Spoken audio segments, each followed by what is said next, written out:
The last Friday before Christmas, the man in the Santa costume followed me home. All day, I worked the closing shift at the coffee stand in the mall. It was cold enough to bite. The parking lot lights made the snow look like salt. There were 2 mall Santas that week. One inside, with a soft voice and a real beard.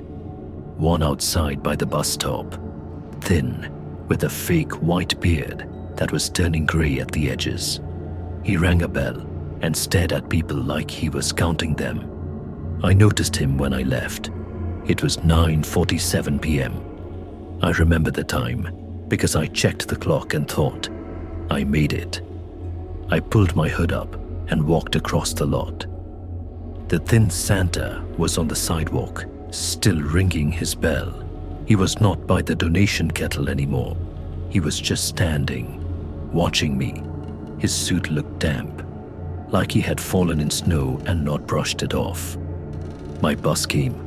I got on and sat near the back. The windows fogged over, and I had to wipe a circle clear with my sleeve. Outside, the thin Santa did not move. His bell rang and rang. The bus pulled away. I felt silly for being tense. At my stop, I was the only one to get off. The block was quiet. I live in an old house that was cut into 3 small apartments. Paint chips off the porch rails. The hallway light flickers when it is cold. When I turned to cross the street, I saw a red shape at the far end of the block. A bell sound carried under the car tires and snow. It kept a slow, steady beat. I told myself, there are many Santas. The mall is close. It is fine. On my porch, I dropped my keys twice. My hands shook. The bell went quiet. I turned my head fast. The street was empty. Just the low cloud of my own breath and the hiss from a roof vent. I got inside, locked both locks, and put the chain on. I made tea. My hands still felt light and weak. I texted my friend Jules. Weird Santa watched me. Her bubbles popped up right away. LOL. He wants tips. I sent back a photo of the wet smear on my door where my coat brushed. She wrote, "You okay? Want me to come over?" I almost said yes. Then I thought, not for a weird man. I said, "I'm fine, I think." A soft scrape came from the hall. Not a knock. It was like something thin slid on wood.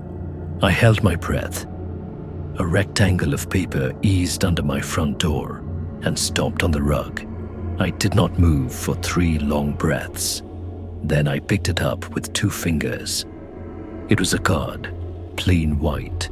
On the front, a sticker of a red hat.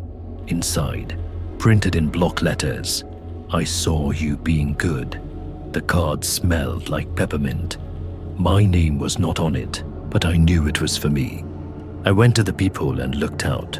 The hall was empty. The old bulb buzzed. The neighbor's door across the way was closed. I listened hard. Far below, a door clicked open and shut as the building warmed and cooled. That was all. I called the non-emergency number for the police. While it rang, I felt foolish. A man in a Santa suit, a card. But my voice shook when I gave my address. The woman said she would send a car. "Can you stay inside?" she asked. "Yes," I said. "I can." The wind rose. My apartment has an old sealed fireplace. It is just a mantel with bricks stuffed behind a crate. Sometimes it lets through a cold draft and a smell like old dust. While I waited for the police, that smell got stronger.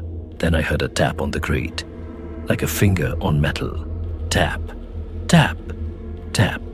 I walked toward the mantel with the phone in my hand and the tea in the other. I set the tea down and crouched. The tap came again. I pointed my phone light into the gap between the bars. The beam caught a bit of soot, drifting down like black snow. Something was above the hole. The tap came again, closer to the edge, like someone groping for a latch. I stood up fast and pushed the couch in front of the mantel. The legs scraped the floor. The tap stopped. I turned all my lights on. Then all my lights went off at once. The dark felt heavy. Only the small plug-in tree by the window still glowed, its cheap bulbs blinking red, green. The room breathed with the heat. I could hear my own pulse. I heard something else too. A jingle, not from the hall, not from the street, from inside the dark. "Hello?" I said. It was a stupid word. My voice sounded small. A rustle came from the hall side of the door, then a slow, dragging sound. The chain on the door clicked. The knob tested itself, turned back. I stepped on my toes to the peephole and pressed my eye to it. At first, I saw nothing but darkness.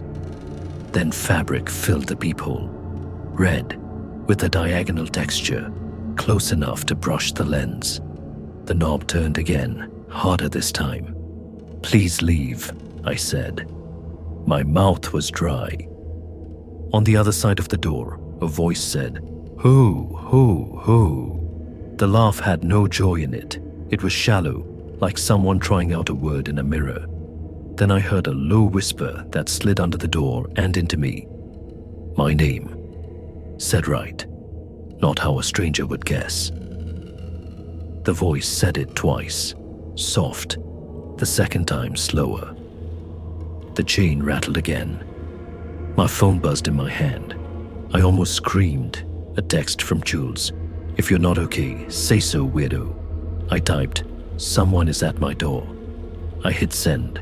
3 dots showed up. Then the dots went away. A small new sound entered the room. It came from the kitchen window at the back of the apartment. A metal sound, light but sure. The latch on the old window squealed. I kept one eye at the peephole and one ear on the window. I heard a careful pry, and then a cold ribbon of air slid across the floor and touched my ankles. I could not be in 2 places at once. I picked the door because that was the nearer thing. The police siren came, far off at first. The red and blue flashed across the ceiling through the thin curtain. The voice outside my door went still.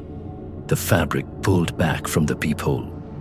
For a second, I saw an eye in the hole. It was too close, pale, and without light. It looked at me without really looking. Then it was gone. The siren cut, and 2 hard knocks hit my door. Police. I took the chain off and opened it. The hall was empty, except for 2 officers. No one in a red suit stood there. My neighbor across the way opened her door a crack and said, "Everything all right?" One officer walked down the hall and shone his light into the stairwell. The other asked me what happened. We checked the back window. The latch was open. Snow dust lay on the sill. I did not own a cat or any pet. The officer wiped the sill with a glove and showed me the wet line. "Maybe the wind," he said, though we both looked at the mark like a thin finger had drawn it. The couch had a smear of soot along the edge where I'd pushed it to the mantel. The officer crouched, touched the grate. It moved just a little. "You should call your landlord," he said. "Get this sealed right." They walked the building.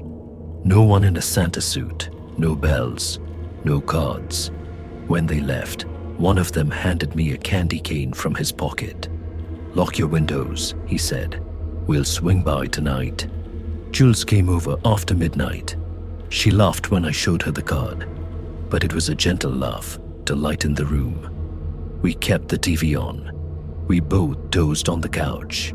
The tree blinked and blinked. The heat clicked on and off. At 3:07 a.m., a small bell rang in my closet. I sat up so fast my neck hurt. Jules said, "What?" I held up a hand. The bell rang again. Not loud. one clean chime. We opened the closet together. Coats hung in a dark row, shoes lined up under them. On the floor, between my boots, lay a red glove, wet with melted snow. My boots were dry. Under the glove was a small box wrapped in shiny paper. It had no tape, only a red thread tied in a bow. I did not want to touch it. Jules bent down and picked it up. She untied the thread and set it aside. The lid lifted with a soft sound. Inside was a folded piece of paper and a bell on a thin red ribbon. The bell was still moving a little. The note said, in the same block letters as the card, "Thank you for letting me in." Jules looked at me and then looked at the window. We checked it. It was locked again. We checked the hall. The chain was on the door. The grate at the mantel had 4 round prints in the soot, like fingertips had pressed and pulled. We did not sleep more that night. I moved a week after Christmas. New street, new locks, new job. I did all the things you do when you want to shake off a place. I told myself it was a man who watched me that night, and that men get bored. They find other porches. They forget faces. On the first snow of the next December, I walked home from the bus with my hood up and my eyes on my boots. I turned the corner to my new block. At the far end, under the street lamp, a mon in a Santa costume stood with a bell in his hand. He lifted one hand in a slow wave. His glove was red. Between 2 fingers, I saw a thin red thread. I could not see his face. I did not need to. I did not run. I walked to my door. I went inside. I locked both locks and put the chain on. The apartment smelled like pine. I stood in the dark and waited for the sound that always comes before anything else, before voice or knock or scrape. The bell, a single soft ring, close enough to taste. Subscribe to the channel for more true horror stories, terrifying encounters, and midnight mysteries. Don't miss what comes next.